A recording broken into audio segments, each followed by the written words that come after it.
If I say that since the creation of this universe, under the sky and above the earth, I'm the most cruel, diabolical, and evil person, I think I wouldn't be wrong.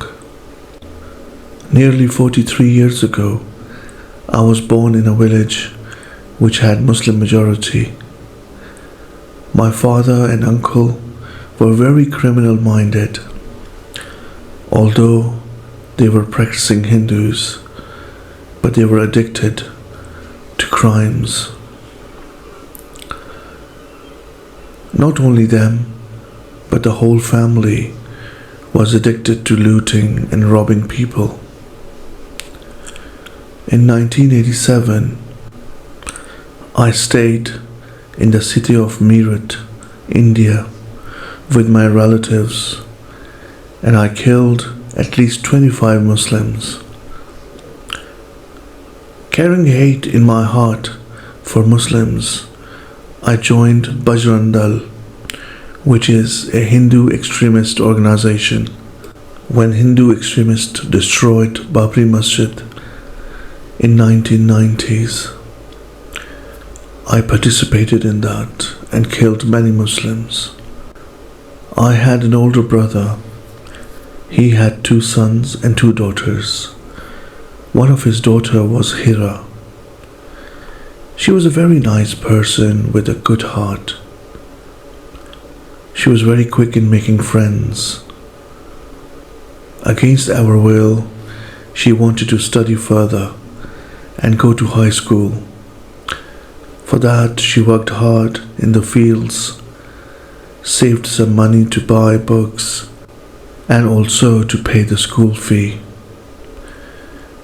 My neighbor, a Hindu Brahmin, used to help her in her studies. However, his son was a member of a criminal gang which was based deep in the jungle. One day he trapped her with his sweet talking and took her to the jungle where the base of the gang was. She stayed with the gang and soon realized her mistake, but it was too late. She used to cry very often. One of the members of the gang was a Muslim. When he saw her crying, he promised her to protect her, and he would always take care of her, so she had nothing to worry about. One day, she helped Hira to escape from that place and safely get back home. When I saw that Hira has come back home, instead of becoming happy, I got really angry with her, and I had beaten her very brutally. I also accused her of losing her virginity by having casual sex. Hira said to all of the family members that she was pure and she never lost her virginity. We took her to a medical center where the doctor informed us that Hira was not lying. She was still a virgin. I was still not ready to accept her back in the family because I believed that she brought disgrace to our family by getting involved in sexual activities out of marriage.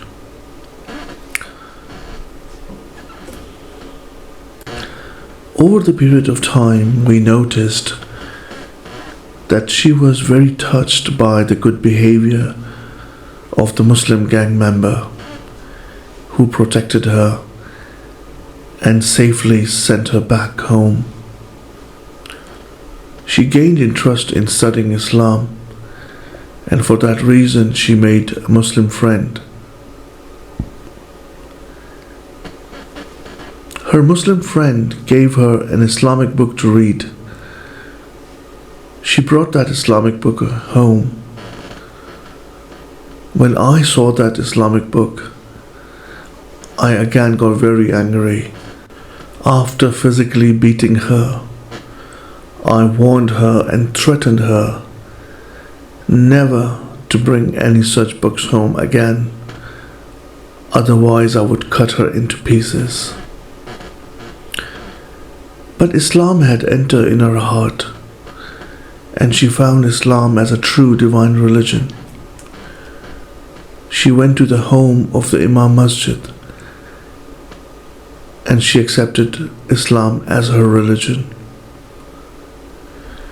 She became a Muslim and started learning to pray secretly in her own house with extremist Hindus. She started feeling lonely and looked sad. One day she left home, and with the help of an Imam Masjid, she ran away to Delhi, where she lived and learned Islam from her aunt Rani. Rani was the sister of Imam Masjid. She spent almost a year and a half with Aunt Rani. She was very worried about her mother. Her mother was very sick and elderly. Hira wanted to request her mother to revert to Islam. And she was very worried about her because her mother could die any time, any day. And Hira wanted her to become a Muslim before she dies. After spending nearly a year and a half with Auntie Rani, Hira decided to go back home to take care of her mother and also to guide her mother and other family members towards Islam. The Imam Masjid, who knew that Hira's family members were extremist Hindus, he informed Hira the level of danger Hira was going to put herself in. But Hira was very passionate about inviting her family members towards Islam. As soon as Hira got back home, she informed everyone that she had become a Muslim. I got very angry with her. That day I had beaten her very brutally. She got severely wounded and started bleeding from several places in her body. That was not the only time I had beaten her. I kept torturing her physically, emotionally, and mentally. But every time, she became a better and stronger Muslim. Hira's mother was very sick and elderly. 2 months after Hira came back home, her mother died. We decided to cremate her mother according to the Hindu rituals, but she said that her mother had become a Muslim. We did not believe her and cremated her mother. Hira used to talk about Islam to her brothers and other people in the family and outside the family. We were sick and tired of it. We just could not accept that Hira had become a Muslim because she belonged to a practicing Hindu family. When nothing else worked out, her father and I decided to kill her. Close to the river, in an isolated place, we dug a deep grave for her. The next day, we trapped her by saying that we were taking her to her aunt's place.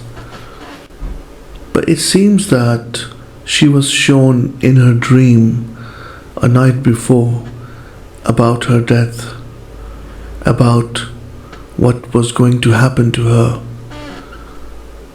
She made extra preparation for the journey, as if she knew that it was the last day of her life. I was very aggressively pushing her to prepare quickly and leave. She said to me, "Would you not allow me to have my last prayer?" During the journey, she could clearly see that we were not going to her aunt's place. She smiled and said to me, "I know that you are not taking me to my aunt's place.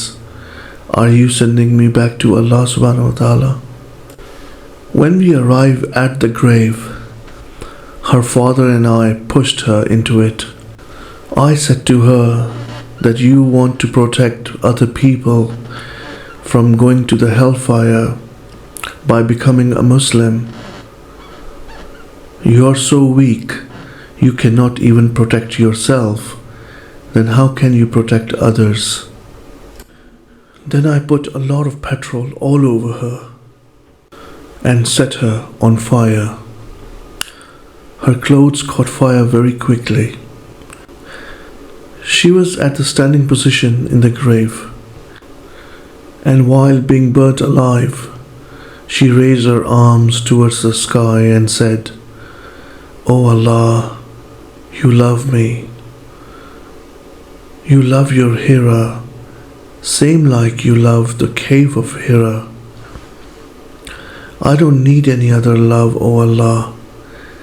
Your love is sufficient for me." Then she said to me and her father, "Please revert to Islam.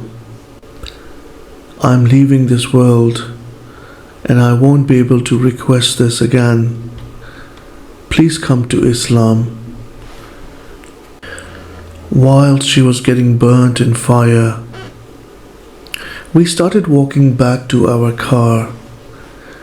We heard her voice from behind. She was saying, "La ilaha illallah,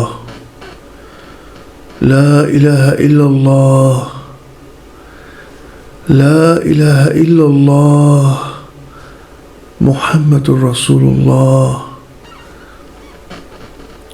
Days passed. Her father got seriously sick and asked me to call the Imam Masjid. He wanted to become a Muslim. Imam Masjid came. He said his Shahada and died. I took him to Delhi, where I buried him secretly according to Islamic guidance. I also started learning about Islam, and eventually I became a Muslim on 31st January 2000. The Imam Masjid gave me a Muslim name, Abdullah. I told Imam Masjid all about my killings of Muslims. I also told him how I killed Hira. He started crying with tears. He could not stop for a long time. I said to him that I was very worried because I had committed so many crimes and I killed so many Muslims. Could I be forgiven?